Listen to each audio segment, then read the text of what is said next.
네, 오늘의 두 번째 주제는 뒷목이 뻣뻣함입니다. 뒷목이 뻣뻣하다. 뒷목이 뻣뻣하다. 이 뒷목이라는 것을 쉽게 생각하면 안 됩니다. 이것은 하늘과 땅을 연결해 주는 곳이기 때문에 상당히 중요합니다. 말하자면 뒷목이 뻣뻣할 경우에 이 뒷목이 뻣뻣한 것을 치료해 주면 전신의 건강이 좋아지는 것을 볼 수가 있습니다. 그런 경험을 저는 많이 했습니다. 뒷목이 뻣뻣해서 가서 검사를 해보니까 거북목 증후군이다. 이렇게 진단을 받았는데 왜 몇 년을 걸쳐서 고생을 하면서 이것이 치료가 안 되더랬냐? 왜 안 되느냐? 거기에는 반드시 이유가 있더라. 구조적인 면으로만 봐서는 이것을 해결할 수가 없다. 그럼 한의학에서는 이 뒷목이라는 것을 어떤 관점에서 보는가? 한의학에서는 한강증이라고 얘기를 해요. 한강증. 이 뒷목이라는 부위가 이게 바람이 들어오는 곳이에요. 바람. 그래서 풍에 의해서도 와요. 감기 걸려도요. 뒷목이 뻣뻣해집니다. 한의학에는 상한이라는 게 있는데요. 한에 상하면 뒷목이 뻣뻣하고 바람에 상해도 뒷목이 뻣뻣한 경우가 많이 있습니다. 현대의학적으로는 거북목 증후군이라고 주로 얘기하는데 지금 제가 한 얘기했고 풍 얘기했죠. 습과 연관되는 경우가 또 많습니다. 여기는 화고요. 여기는 습이에요. 물수, 습. 그래서 뒷목이 뻣뻣한 사람들 정말로 컨디션이 안 좋다. 이런 경우 너무 많습니다. 이게 흔한 증상 중에 하나로 쉽게 치료될 것 같지만 잘 치료되지 않는 경우가 많이 있습니다. 물론 잠깐 삐끗해서 잠을 잘못 자서 그런 경우는 금방 해결되는데요. 이게 습이라는 차원에서 이 뒷목 뻣뻣한 게 해결이 잘 안 되면 강직성 척추염이라는 무서운 병으로 진행될 수가 있습니다. 제대로 치료해야죠. 또 습에 의한, 한에 의한, 풍에 의한 이런 것이기 때문에 검사를 해도 원인이 안 나오고 환자만 괴로워하는 경우가 너무 많습니다.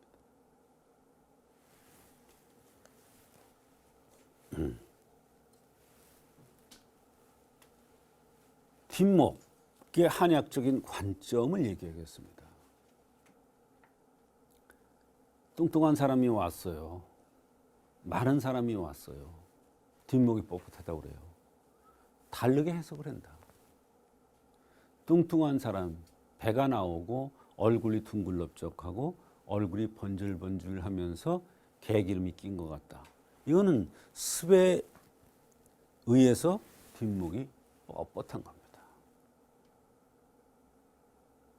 또 족태양 방광경락이 흐르는 길이 또 뒷목에서 어깨로 해서 등으로 해서 허리로 해서 오금으로 해서 다리 쪽으로 이렇게 가요. 족태양 방광경락이 흐르는 길이에요. 족태양 방광경락에 이상이 오는 사람의 특징은 눈썹이 진하거나 코가 들리고 눈꼬리가 살짝 치켜 올라가거나 이마가 넓거나 또는 앞에서 볼 때 콧구멍이 이렇게 드러나 콧구멍이 이렇게 보이는 사람이 이렇게 드러나 보이는 사람들, 이런 사람들이 바로 방광경이 흐르는 길이 나빠서 뒷목에 이상이 나타나는 경우가 많이 있습니다. 또 뒷목을 전기의 통로라는 관점에서 생각할 수가 있습니다. 대개 코가 길고 근골형이라고 그랬어요. 또 형의 수예요. 우두머리, 수상, 으뜸이라는 거예요.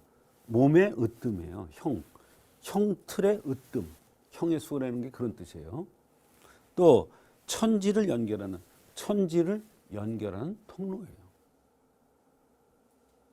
이런 다양한 각도에서 생각을 해서 원인을 찾아내야 뒷목이 뻣뻣한 것이 해결돼요. 원인이 습에 해당되는데 전기의 통로라는 차원에서 전기를 돋궈줘보면 안 나. 치료가 안 돼. 헛치료하는 거야. 그게 쉬운 거 아니에요.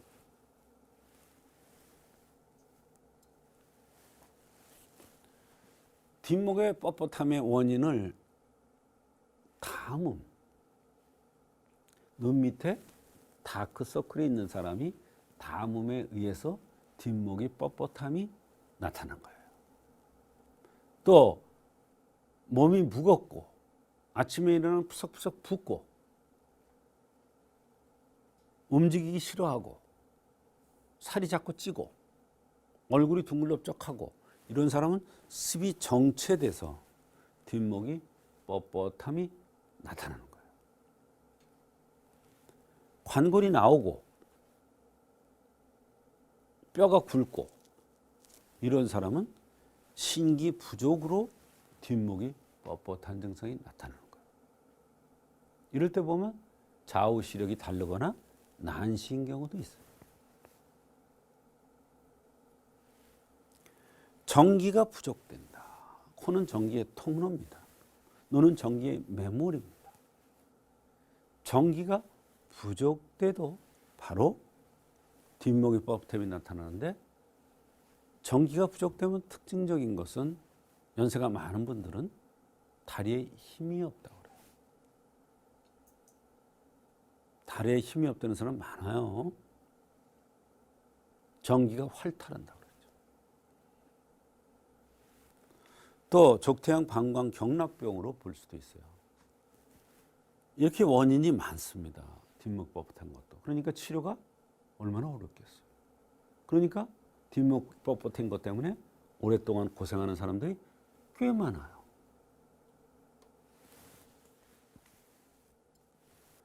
뒷목이 뻣뻣할 경우에 치료 처방을 보면 이렇게 여러 가지가 있어요. 여기는 다 이유가 있는 거예요. 특히 강활승습탕이라는 것은 여기 습자가 들어가잖아요. 습에 손상됐을 때 이걸 쓰는 거예요. 얼굴이 둥글럽적한 게 특징이죠. 배꼬리가 크고 먹는 거에 살이 많이 찌고 푸석푸석 부어요. 자꾸 붓고 몸이 무겁다는 사람들 뒷목이 뻣뻣한 경우 보면은 습에 의해서 오는데 그때 강화승습탕을 쓰는 거예요. 이 약을 쓰면요 피곤도 없어지고요, 여기저기 쑤시고 아팠던 것도 없어지고요, 붓는 것도 없어지고요, 날아갈 것 같다고 이런 경우가 있어요. 가미진탕은 담음에 눈 밑에 다크서클이 있거나 여성인데 남성같이 기질이 코가 크고 까무잡잡하고 이렇게 생겼을 경우, 또는 남성인데 여성같이 하얗고 입술이 두툼하고 이런 경우 담음 형성으로 보거든요. 그럴 경우에는 가미이진탕을 쓰는 거예요. 뒷목이 뻣뻣할 경우에. 그 다음에 육미지왕탕, 뼈가 굵은 사람, 오령산, 이마가 발달되고 눈썹이 진하고 콧구멍이 드러나 보이고 코가 들리고 눈꼬리가 들린 사람, 태양 경락이 나쁜 거죠. 고진음자, 연세가 많은 분이 뼈가 굵고 다리에 힘이 없다고 그러면서 뒷목이 뻣뻣한 경우, 이런 경우에는 바로 고진음자를 써서 치료를 합니다. 이와 같이 뒷목이 뻣뻣할 경우 한의학적으로 잘 치료되는데 정확한 원인을 찾아서 처방을 정확하게 구성해줘야 잘 치료될 수가 있는 것입니다.